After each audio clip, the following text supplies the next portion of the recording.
y te pido que nos ayudes a entenderlo, pero entiendo que primeramente se plantea como un debate filosófico, ¿no? Estoy pensando en autores como Peter Singer, por ejemplo. Tom Regan. Exactamente, todos aquellos autores del proyecto Gran Simio, ¿te acuerdas de Liberación Animal, el emblemático libro de Singer de los años 70, etcétera? Y México ahí va, ¿no? Digamos, en este, ¿cómo lo podremos, digamos, refrasear lo que dijo Arturo? En un punto intermedio entre pensar a los animales como cosas, tipo derecho romano, etcétera, y no alcanzar el punto de reconocer la titularidad de derechos fundamentales, sino un punto intermedio, ¿no? ¿Estaríamos ahí? Desde el debate filosófico, Miguel, y es bien interesante, porque es un debate que uno refiere a Peter Singer, los años 70 y esta liberación animal, pero es un debate que ha estado presente en el pensamiento filosófico desde la antigüedad, ¿no? Y hay tres posturas contemporáneas que podemos identificar. Aquellas que, como bien sostienes, consideran a los animales como objeto de derechos, si bien nos va, es decir, como objeto de protección en algunos casos, el tema de las especies protegidas, claro, en vida silvestre, etcétera, sin mayor argumentación de carácter moral o filosófica. Una postura intermedia que se conocen como posturas bienestaristas, entre las cuales estaría la de Singer, que es considerar a los animales como seres sintientes. ¿Qué es esto?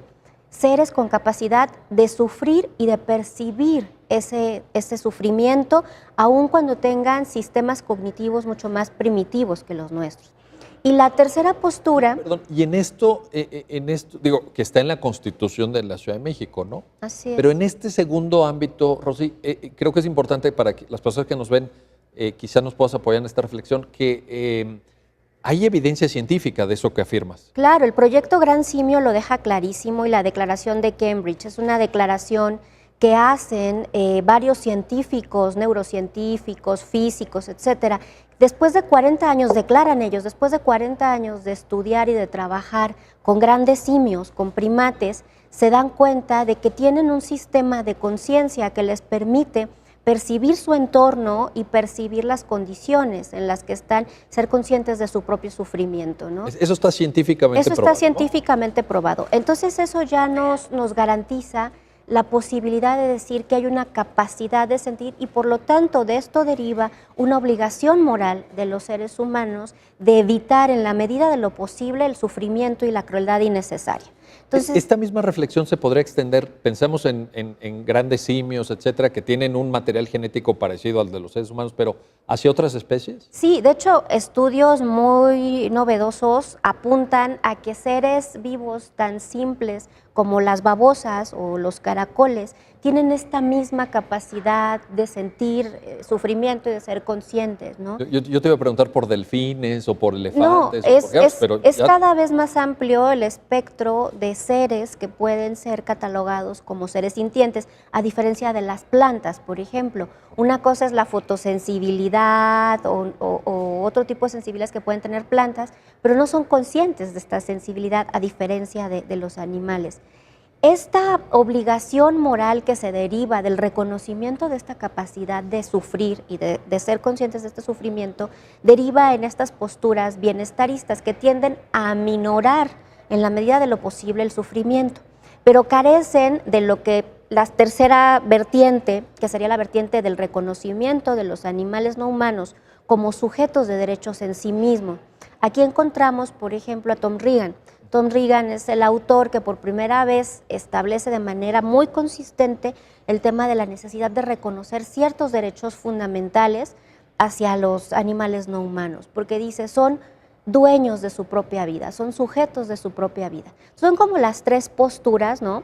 El reconocimiento de los animales como su objeto de protección jurídica, el reconocimiento de los animales como seres sintientes y la procuración de su bienestar, y el tema de los derechos o reconocimiento de los derechos de los animales. Pero ¿dónde estamos ahorita parados nosotros? Digamos, pensando que la mayoría de las personas que están viendo este programa son de México, ¿no? A mí me parece que nosotros estamos en la postura intermedia y por eso esta resolución es paradigmática a nivel mundial, y me atrevo a decirlo después de tener 10 años estudiando resoluciones de tribunales constitucionales en la materia. Por primera vez se reconoce el bienestar animal como un principio implícito que es legítimo para poder limitar derechos fundamentales. En otras constituciones se reconoce a los animales como seres sintientes, como no cosas, pero se queda como una especie de declaración muy vaga, muy abstracta. Lo que hace en esta resolución la Corte es señalar que hay un principio constitucional implícito que permite valorar y poder ponderar cuando hay algún conflicto de derechos, como es el caso que se plantea en el amparo 163. O sea, a mí eso me parece magnífico. ¿Dirías que es una resolución de vanguardia? Es una resolución que no hemos visto en ningún otro tribunal constitucional a nivel mundial. A nivel mundial. Y O sea, que alguien que sienta- se quisiera inspirar en este tema, que quisiera estudiar este tema, Y haría bien en lo revisar hemos esto. comentado desde que tuvimos conocimiento de la resolución con colegas en Francia, en la Universidad Autónoma de Barcelona, que hay un máster de Derecho Animal y todo. No hay un precedente de jurisprudencia constitucional tan claro, sobre todo aplicado al tema de la resolución de conflictos entre derechos fundamentales y tema de bienestar animal. Pues esto es algo muy importante lo que nos estás diciendo, Sí. porque hay otros temas donde la Corte ha ido modificando su jurisprudencia, ha ido avanzando, pero el hecho de que tú ahora nos señales este carácter vanguardista a nivel mundial, Sí. pues creo que es algo muy relevante. Quizá no en muchos temas estemos en esa situación, ¿no? Yo pensaría que en materia de derechos en ninguno podríamos tener esa claridad meridiana. Así de decir... Porque desmenuza el derecho a la cultura, qué se entiende como el derecho a la cultura, la libertad de trabajo y lo que se entiende por estos derechos y cómo en cada uno de estos derechos el bienestar animal permea como un principio de limitación válida. Y esto es lo que hace novedosa y vanguardista la resolución. Sí, y que aparte es un precedente importantísimo para el litigio estratégico de estos temas, porque pensando en cualquier otro tema, pienso yo corridas de toros, pienso yo una regulación adecuada de, por ejemplo, un problema que hay en México que son los zoológicos particulares, Correcto. ¿no? Que uno podría decir, pues ahí es la libertad de propiedad de una persona que pueda o no Que se tenerlo. discute, ¿no? El tema de propiedad, ya lo dijo Arturo también. Y nos sirve como precedente para ir atajando toda la problemática del bienestar animal en Oye, México. y